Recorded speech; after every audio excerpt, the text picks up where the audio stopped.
For American Beauty, Kristen Rossum, everything was coming up roses. She was funny. She was smart. Oh, I thought she was just beautiful. There's something about her that men find enchanting. She catches your eye. She had a promising career and a new husband who adored her. Greg loved her more than anything. But the pretty face hid a vicious secret. Lies, addiction, and murder next on Snapped.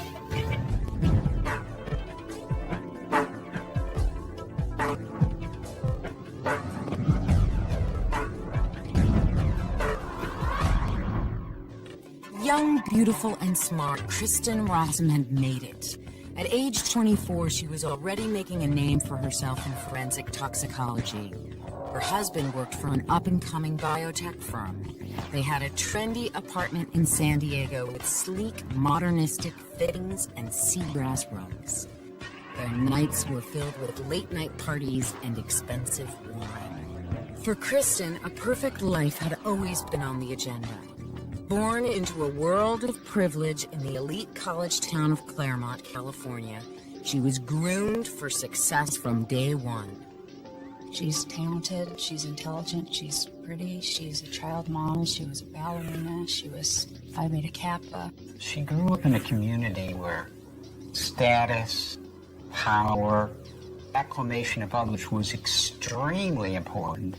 And in addition, her parents were particularly sensitive in promoting that kind of appearance by having her perform, having her trained in modeling in the theater. Her father was a professor of political philosophy at nearby McKenna College. Her mother taught marketing and directed the nonprofit graduate programs at Azusa Pacific University. They probably instilled in Kristen a sense of, it's very important to do well, it's important to be successful, it's important to be smart, and that was probably a great deal of pressure on a girl like Kristen as she was growing up, that she had to be perfect. A knockout even as a child, Kristen learned early on that blondes really do have more fun. She was one of the most attractive women in our high school. I can picture her standing out in front of the library with a jean skirt on. And looks weren't all she had going for her. She was just a lot of fun to be around. I think everybody had a good time with Kristen. She was funny. She was smart. She was a little rebellious. She smoked cigarettes and drank and laughed. Impulsive and gutsy, Kristen loved anything with a touch of danger. She was always into doing something that's exciting with an adrenaline rush. So we went bungee jumping, and she just loved it. She's laughing the whole time. Her desire to live on the edge sent her on an impulsive trip to Tijuana, Mexico in 1995. She was a student at the time, but the pressure of college life was getting to her. In Tijuana, she hoped to find adventure, but what she found was love. She decided to go to Mexico and just travel around because she was just tired of it. She couldn't take the stress of the just going to school, trying to be the good person. She goes to Mexico, and it's almost like it was fate. In Tijuana, Kristen bumped into a young college student named Greg DeVillers. She thought he had nice eyes. That night, they drove to Greg's apartment in La Jolla. They were never apart again. Greg loved her more than anything. I mean, he was crazy about her. In October 1996, on Kristen's 20th birthday, Greg gave her a dozen American Beauty roses and a diamond ring. Greg got a degree in biology the following year and took a ground floor position at a growing biotech startup. Kristen was fascinated with chemistry and graduated summa cum laude from UC San Diego in 1999. The couple married on June 5th in an outdoor ceremony in Claremont. He loved her and wanted to help her. He seemed like a really good, nice person. On the wedding tape, he just said, "She's the most incredible person that I've ever met, and I just can't wait to spend the rest of my life with her." After a honeymoon snowboarding in British Columbia, the newlyweds settled happily into their trendy La Jolla del Sol apartment. Kristen went to work in the San Diego Medical Examiner's office. It was an exciting job. As a toxicologist, she found herself handling crime scene narcotics like heroin, OxyContin, methamphetamine, and fentanyl. She was a hard worker. She did what she was told. She was bright. I think I met Kristen Raza back in, I want to say 1999 at a conference. She was trying to get into the field. She did a platform presentation in which you basically get up on stage and present your scientific paper, and it was about a death involving strychnine. Kristen's boss was an Australian toxicologist named Michael Robertson. He was young, he was energetic, he was a very bright scientist. Michael's specialty was fentanyl, a rare painkiller 100 times more powerful than morphine. And it will seriously depress your respiratory system, make you stop breathing, and you will die from it without properly managing the airway. Since Kristen also worked with fentanyl, she and Michael shared a mutual interest. Soon, the two began attending drug conferences together. She obviously was riding the coattails. Obviously, if someone's standing next to you, you're going to be introduced to a lot of the key people in the organization. A picture-book marriage and a skyrocketing career, the future looked rosy for Kristen Rossum. But roses, as everyone knows, have thorns. Happily married to her college sweetheart, Kristen Rossum had it all. Talent, ambition, good looks, a devoted husband, and a promising career. She was a pretty girl. She's got her whole life ahead of her. She's talented. She's intelligent. She's pretty. Her future looked to be as bright as she was. But on November 6th, 2000, something very dark stopped Kristen in her tracks. 911 emergency. Excuse me, my husband is not breathing. He's cold. Is he breathing? No. No? Okay. When the EMTs arrived at the La Jolla apartment, Kristen led them to the bedroom. There, lying comatose on the floor, was her husband, Greg. He was covered with red rose petals. Nearby was the couple's wedding photo. It was a scene right out of Kristen's favorite movie, American Beauty. If you've ever watched American Beauty, the theme of the movie is two people trapped in this loveless marriage, and there were many rose petals used in this movie. While paramedics tried desperately to revive Greg, the cops questioned Kristen. Her husband hadn't been feeling well, she said, and stayed home from work. She checked on him at lunch, but when she came home that evening, he was unconscious. An hour later, he was pronounced dead at Scripps Memorial Hospital in La Jolla.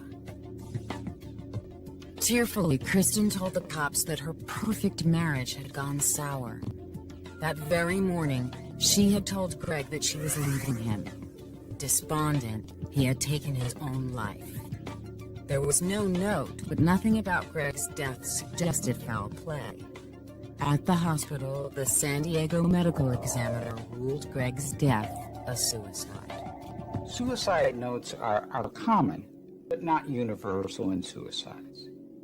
Typically, a suicide note is for the purpose of having an impact on the people remaining, the audience. Kristen immediately signed papers to donate her husband's eyes and skin for transplants. The rest of his body would be cremated. Less than 24 hours later, San Diego homicide detectives received an urgent call from Greg's brother, Jerome. He just didn't buy it was a suicide. It was a suicide allegedly by drugs. His brother was extremely anti-drug. There was just something not right. Greg's family got an injunction to stop the cremation and ordered an independent autopsy. This investigation really occurred because of the decedent's family saying this is not right. He would have never done it, and actually stopped cremation. The results of the autopsy blew everyone away. Not only did Greg have clonazepam, the date rape drug, in his system, he also had high levels of a powerful and rare opiate, fentanyl. He basically put him to sleep, and he couldn't breathe for himself, and he died. And there was more. We had a conversation with Dr. Blackburn where he believed that the autopsy results showed that Gregory DeVillers had been in a coma for several hours, and then the fentanyl was introduced. And basically at that point he was telling us that this man could not have given himself the fatal dose. If Greg didn't give himself the fatal dose, that meant someone else did, and that meant he was murdered. Very early on, we're looking at, okay, this must be a homicide. Not surprisingly, Kristen became the prime suspect. Fentanyl was her specialty, and when they checked the drug locker at the San Diego Medical Examiner's office, they discovered that 15 skin patches of fentanyl were missing. All three of the cases where fentanyl was missing from, Kristen Rossum had worked on the case. When detectives brought her in for questioning, they were shocked at her appearance. When I walked her up and really was kind of watching her and her movements, my first thought was, this is a doper. I knew I was looking at somebody that was a meth user. I've worked a lot of drug cases in my career, and she looked like a drug freak. Kristen's dirty little secret was out. She was a methamphetamine addict. It is one of the scarier drugs I've ever been exposed to. It induces paranoia. It makes you react aggressively. It clouds your judgment. It does everything bad after the first few times you use it when you feel so good. She had a pipe hidden in her lab at work that they tested for methamphetamine, and it had her DNA on it. And it turned out Kristen had been using for a long time. She confessed that she had started using meth in high school. She said it made her feel euphoric. It helped her with schoolwork. If she had this pressure coming from this wealthy family of her having to be highly educated, that type of pressure could easily lead her to sort of seek excitement and to do things that were sort of not in character with what she was supposed to be. After graduation, Kristen's addiction took over. It nearly destroyed her life. But then, in 1995 in Tijuana, she met Greg DeVillers. She was strung out on drugs. She didn't have a place to live. She didn't have money. So early on, he filled certain needs for her. And I think he had a need to help her and fix her. She flees to Mexico, and right at that very minute bumps into Greg. And Greg becomes the rescuer. He takes over the role of her parents.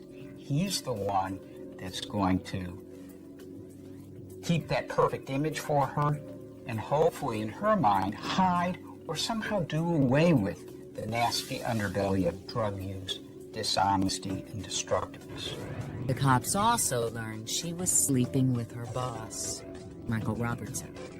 Kristen had come up to me and said that they were together and that they really loved each other. I remember telling Michael that, you know, getting involved with a subordinate or extramarital affair is just crazy. Women typically cheat for emotional reasons. They may not be getting something emotionally.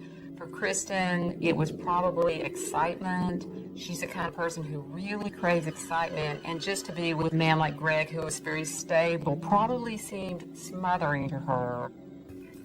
Kristen admitted that Greg knew about Michael and had threatened to ruin both of their careers if they didn't stop seeing each other, but she vehemently denied any involvement with her husband's death. For 6 months, the investigation dragged on. Then, on June 25th, 2001, the cops made their move. Kristen was arrested on charges of first-degree murder and thrown in the county jail. Kristen's parents paid her $1.25 million bond, then picked her up at the jail in their new Mercedes. But the bloom was definitely off Kristen's rose. Would the jury believe that a poisoned marriage drove Greg to an American Beauty suicide? Or did Kristen give him the lethal dose? For beautiful blonde Kristen Rossum, life had gotten ugly. Her husband Greg was dead, poisoned by a rare and powerful painkiller, and she was charged with the murder. Opening arguments began on October 15, 2002, in San Diego County's Superior Court. If convicted, the promising young toxicologist faced life in prison without parole. Because it had so many sexy elements to it. There were just your basic drugs, sex, adultery, intrigue, international people. They were all attractive, they were all educated, good looking, and these are the people that you don't think this happens to. But it did happen, of course, and prosecutors put the blame squarely on Kristen. They portrayed her as a lying, manipulative druggie, a woman who from day one had screwed around on the husband who loved her so. And they had the emails to prove it. They're very passionate email between Kristen and Michael Robertson. And yet, the very next email would be something with Kristen and Greg. But love didn't kill Greg DeVillers, pointed out the defense. Poison did. People aren't mistakenly poisoned. There's such a lethal poison involved that is not available easily at all. This was, from the very start, first-degree murder or suicide. As Kristen's lawyer, of course, he argued for suicide. Her defense put on witnesses who claimed Greg had grown despondent. The defense claimed Kristen's affair and her problems with drugs were pushing him toward the edge. Well, maybe he was depressed, returned the prosecution, but depression had nothing to do with the way he died. The man was in a coma. A man in a coma cannot overdose on fentanyl. And besides, where would he get such a rare drug? She stole drugs. She stole them from the medical examiner's office. We have absolute evidence of her stealing meth for her own personal use. It's striking that a former or present drug user would take to the field of toxicology, the study of drugs and its negative impact on human beings. We see on one hand her becoming this perfect expert on the harm of drugs for people, and then being able to completely disregard that knowledge and information in her personal life and use drugs to destroy herself and eventually the people around her. What's more, witnesses for the prosecution told of hearing Kristen brag about having found the perfect murder weapon, fentanyl. Even more incriminating, her lover Michael had recently written a paper detailing a fentanyl murder. Investigators found it on his computer. The case that he cited was a homicide that occurred a considerable amount of time before Greg DeVillers was murdered, where fentanyl was used as the method to kill the person.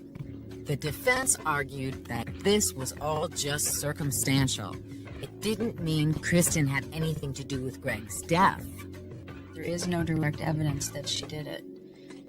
And they actually don't know how the drugs got into his body because there was never any way to prove that. But the prosecution did have a theory as to why Kristen would want her loving husband dead. Kristen wanted Greg dead when she felt that he might betray her. She felt that everything she worked hard for, being a toxicologist, working in a, prestigious office, here was someone who was going to, she felt her husband was going to expose her affair. He was going to expose her drug use, and everything she had was going to come crashing down. And she probably felt the only way to make sure that didn't happen was to make sure that Greg was no longer in the picture. But motive didn't guarantee a conviction, and neither could the evidence. Without direct proof one way or the other, the outcome of the trial would depend almost entirely on how the jury felt about Kristen. It would really come down to the believability and credibility of her on the stand. Without much backup or explanation, just a raw reaction to her denial of having killed her husband. Kristen's testimony lasted 3 days. She did really well the first day, and then the second day and the third day, it became more and more evident that she just kept lying. She was an incredible liar. I think, to some extent, maybe it's because Kristen believed her own lies. One of those lies had to do with the rose petals strewn over Greg's body. Kristen said it was one last act of love on his part, covering himself with her favorite flower like a scene out of her favorite movie. But a grocery receipt dug up by a paralegal in the prosecutor's office told a different tale. At 12:41 p.m. on the day of Greg's death, when Kristen Rossum said she was feeding him soup, that she had purchased a single rose with baby breath bouquet from the Vaughn store. It was a bombshell. It was an ugly picture prosecutors were painting, but through it all, Kristen relied on the one trick that had served her well all her life: her powers of manipulation. She would cry, she would dab her eyes, she would make faces at the jury. She tried to basically evoke sympathy, and she would kind of give a face that was sort of, please feel sorry for me. Closing arguments were made on November 6th and 7th, 2002. I thought it came down absolutely to the impression she made on cross-examination and the conclusion of each individual juror as to her credibility and reliability.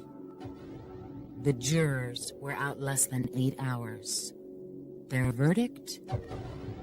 Guilty in the first degree.